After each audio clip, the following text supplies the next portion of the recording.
If you're thinking about getting into adventure riding or wondering if you're spending too much in a year, you're not alone.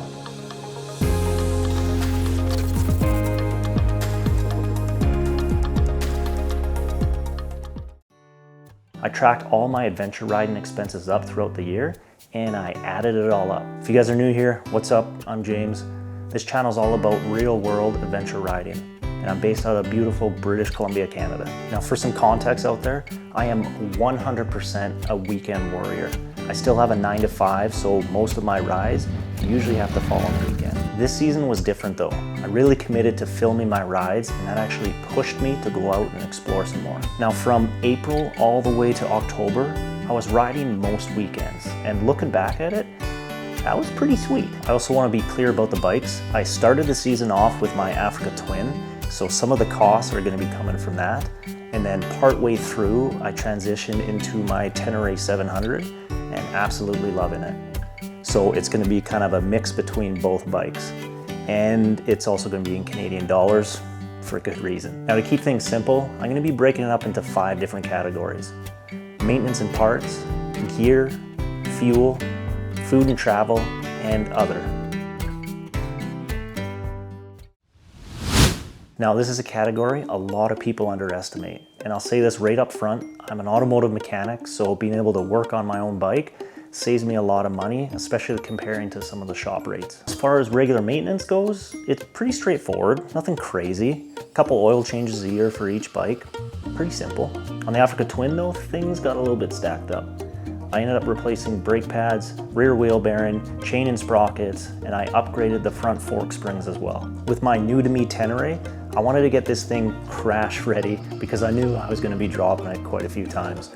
So I added a whole bunch of Canal ADV protection and that made a difference. It protected it. So I've been riding the T7 for a half a season now and I fully understand why you guys want to upgrade your suspension and I'm going to be doing the same. If you guys are in the Okanagan area here, check out Kelowna Motorcycle Shop. Levi there is a wizard when it comes to bikes. Doesn't matter if you have a Harley or a Ducati or an Africa Twin or a T7 or a KLR, he does it all. He's a genius at it and he doesn't charge a ridiculous amount of money. So go check him out. And then there's tires. This is one of those items that you just can't avoid. If you're into adventure riding, if you go hard, if you camp off of it, if you even ride in the dirt at all, you're gonna be going through some tires. It's just one of those things that you're gonna have to pay for. Now, none of these expensive really feel crazy on its own, but over the course of the whole season, it adds up and becomes one of the biggest categories. So when I add everything up in this category, maintenance, parts, suspension, protection, tires, the grand total comes to $3,538.97. Let that sink in. Now gear is supposed to be kind of a one-time cost, but adventure riders, we know that's not how it works. And when I bought my T7, I went a little bananas. I remember telling myself when I bought the bike, if I'm already spending this amount of money, what's a little bit more to get the gear that I want, right? Smart financial decisions, I know. In comes Moscow Moto. And if you guys know who Moscow Moto is, they have a reputation of being the Cadillac of luggage systems. Now the Reckless 80 bag system that I bought, the material, the stitching, it's clear that there is a lot of effort put into these bags. Now if you're still unsure if you're going to be getting into motocamping, cheap is definitely an option and it's not a bad one. There's a lot of good companies out there that are producing some good quality bags. But if you want longevity and great quality systems and kind of the top tier bags you can get, definitely check out Moscow Moto because they're the bee's knees, simply put. Now hopefully you're not spending that kind of money on gear every year, but here's the grand total. Total for the gear is $3,145.52. Yikes. That's a big hit. That's a big hit. It's a big hit. Now fuel, that's a sneaky one. Day to day, it doesn't seem too bad at all, but over the course of the year, it really does start to creep up on you. Now, if you're anything like me, I tend to ride for quite a few hours to cover as much distance as I can, and that tends to burn the fuel. Now, on a single trip, it's not too bad. You know, 15 bucks here, 20 bucks there, nothing to write home about. But over the course of the year, what I found, it's actually not that bad. This is a big surprise for me. I thought I spent a lot more money on fuel, but I actually didn't. The grand total for fuel for the year, $463.36. That's way better than I was expecting. I don't know why in my head I was thinking it was more around the $800 to $900 mark, but 463 bucks? I can live with that. That's not that bad. Now, food and travel, that's kind of a weird category. This includes everything from camp food to fast food to gas station stops, campsite fees to ferry costs, and everything in between. Now, for the most part, I try to bring my own food, and that's definitely a cheaper way to do it. This is a great category where you can actually save on some cheddar. Get it? Cheddar? God, I'm so lame. Now, the grand total for food and travel comes to $512.74. And to be honest with you, I think I miscalculated somewhere. I don't think I tracked quite a few food meals because that seems really, really low for me. But those are the numbers we're going with for now. So just assume it's probably double that.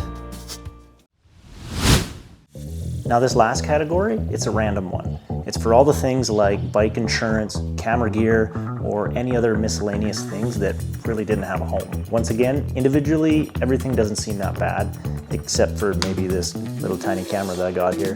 But that one hurt, that was expensive. So the grand total for others comes to $1,839.91. Oh, yeah, that one hurts.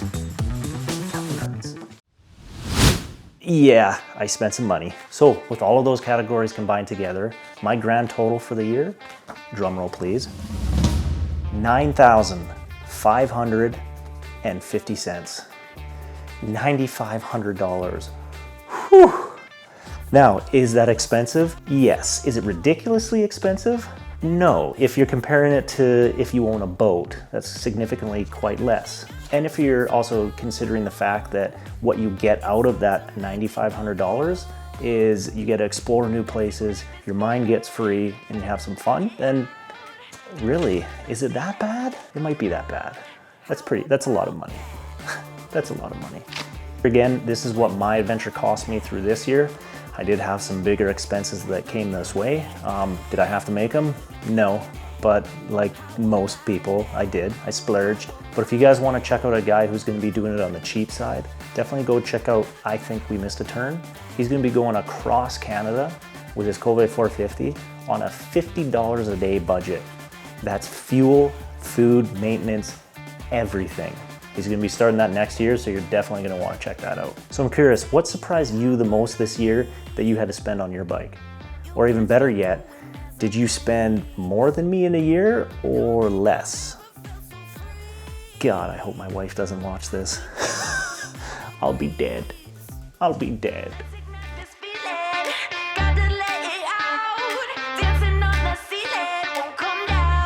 How about that? Bring it on back. Do you think if I use this as a floating mattress out there, do you think it would work?